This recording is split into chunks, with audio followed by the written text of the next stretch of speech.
suis heureux de vous avoir encore nombreux devant votre poste téléviseur et devant aussi votre tablette et peut-être votre écran de portable, téléphone portable, j'allais dire. Nous vous souhaitons donc la bienvenue dans cette émission qui s'intitule, on va y arriver, Je médite. Une émission qui nous nourrit, qui nourrit notre esprit. Comme la chair a besoin de la nourriture pour son soutien, son maintien, j'allais dire, l'esprit aussi a besoin donc de la nourriture. Et c'est la parole de Dieu. Merci de votre présence.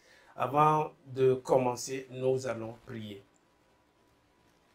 Notre Dieu, notre Seigneur et notre Père, toi qui es au milieu de nous par ton esprit, nous prions que tu nous parles à notre homme intérieur. Conduis-nous dans les sphères de tes révélations et que ta présence, Seigneur, illumine nos yeux et nos oreilles afin que nous puissions marcher à la lumière de ta parole et que cette parole soit une lampe à nos pieds, une lumière sur notre sentier. Père, je prie que tout un chacun soit béni à la fin de cette émission. Que ça ne soit pas un temps perdu, mais un temps où tu parles à leur cœur. Au nom de Jésus. Amen. Amen. Nous allons tous procéder donc à la lecture du texte de ce jour. Vous pouvez lire au même moment que moi, puisque c'est affiché sur l'écran. Il s'agit du livre d'Éphésiens, donc qu'on a commencé cette semaine, Éphésiens chapitre 1. Aujourd'hui, nous allons explorer du verset 15 au verset 23. Je lis la parole de Dieu.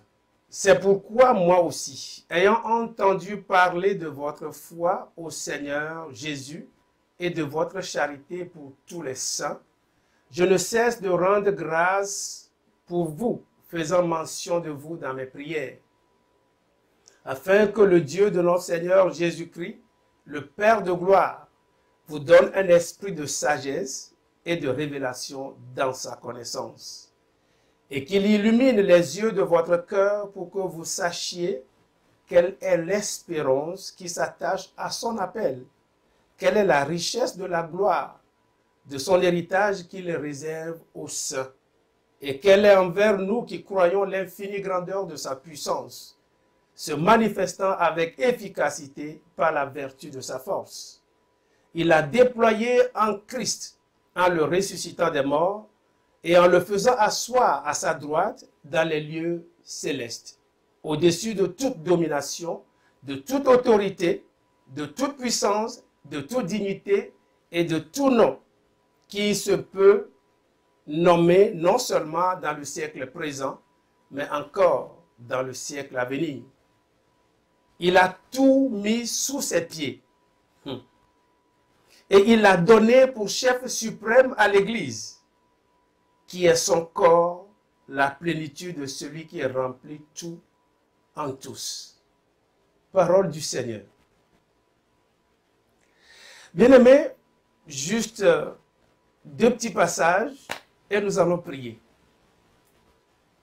Il y a un héritage qui est attaché à notre appel. Dieu nous a d'abord appelés pour sa gloire, pour que nous lui donnons gloire. Prédestiné, comme on l'a vu dans la semaine, prédestiné avant la fondation du monde. Mais il dit quelque chose de très important.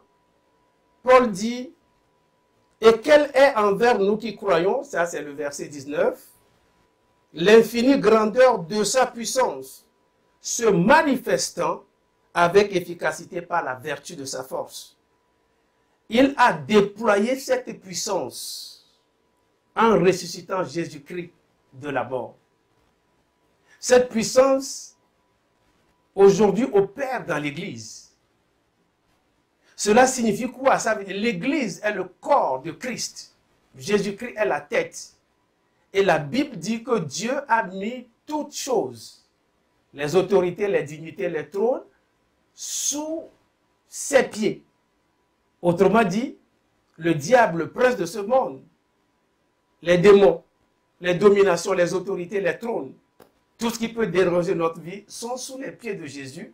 Et les pieds de Jésus, puisque nous sommes le corps, donc c'est sous nos pieds.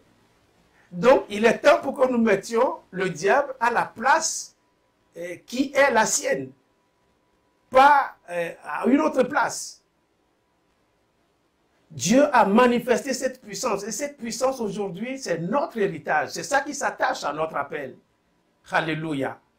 Et on dit, au-dessus de toute domination, de toute autorité, de toute puissance, de toute dignité et de tout nom qui peut se nommer, non seulement dans ce siècle, mais aussi dans le siècle à venir.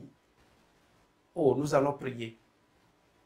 Nous allons prier parce que nous savons maintenant là la puissance de l'Église. L'Église qui est le corps de Christ fait la volonté de la tête. Et en même temps, les puissances démoniaques sont sous nos pieds. Alléluia. Quand nous arrivons à cette révélation, tu peux crier, tu dis, je sais qui je suis. Et je sais où je dois mettre le diable. Si nous ne savons pas ça, nous allons nous voir victimes chaque jour. Nous allons prier.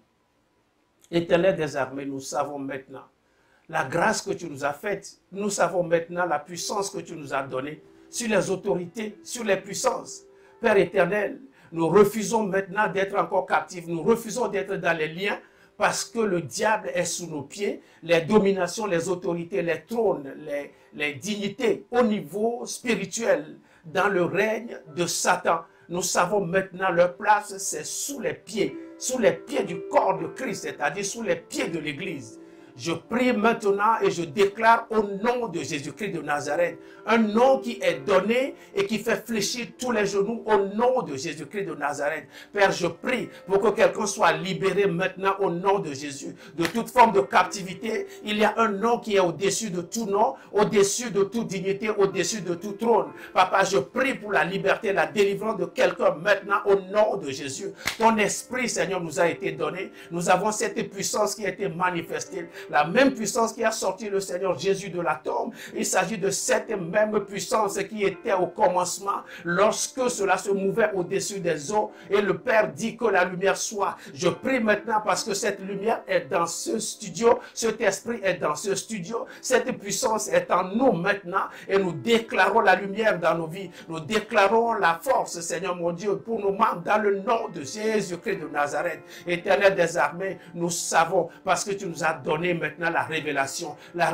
de ce que c'est que le corps de Christ qui est l'Église. L'Église a la puissance de chasser les ténèbres. L'Église a la puissance de briser les portes et les verrous de fer dans le nom de Jésus-Christ de Nazareth. Nous savons maintenant qui nous sommes. Seigneur, que nos yeux s'illuminent encore dans ta connaissance. Quand nos yeux, les yeux de nos cœurs, les yeux de notre esprit s'illuminent, Papa, nous savons que nous avons la force et nous prenons notre place parce que c'est le temps de la révolution. Cette révolution, on ne savait pas, on pouvait être victime. Victime parce qu'on ne connaissait pas. Mais maintenant que nous connaissons, nous prenons notre place, la place de la victoire, la place de la joie, la place de la prospérité, la place de la richesse, parce que nous savons. Quand on ne sait pas, c'est pour ça que Paul dit que nos yeux s'ouvrent, les yeux de nos cœurs. Père éternel des armées, là où les yeux sont fermés et quelqu'un croit qu'il est victime à jamais et qu'il est quelque part où il pense qu'il ne peut pas se relever, le temps est là pour que tu te relèves. Tu te relèves parce que Dieu a placé les ténèbres sous tes pieds. Dieu a placé les démons sous tes pieds. Tout ce que tu dois faire, c'est de savoir, de connaître la réalité et la vérité. Tu te lèves et tu proclames. Quand tu proclames, tu as la bénédiction. Quand tu proclames, tu as la vie. Quand tu proclames, tu as le souffle de continuer. Quand tu proclames, tu as la bonne lecture de ton affliction et tu peux t'en sortir. Dieu est avec nous. Il est fidèle. Il est fidèle. Je dis qu'il est fidèle. Est-ce que tu peux dire Amen là où tu es? Il est fidèle. Il est fidèle. Bien-aimés, nous sommes arrivés à la fin de cette émission. Le temps s'est révélé trop court, mais nous pourrons prier encore dans nos secrets. Alléluia. Nous disons encore merci pour tous ceux qui ont bien voulu suivre cette émission. Faites de cela une émission préférée, que nous soyons dans vos chaînes favorites.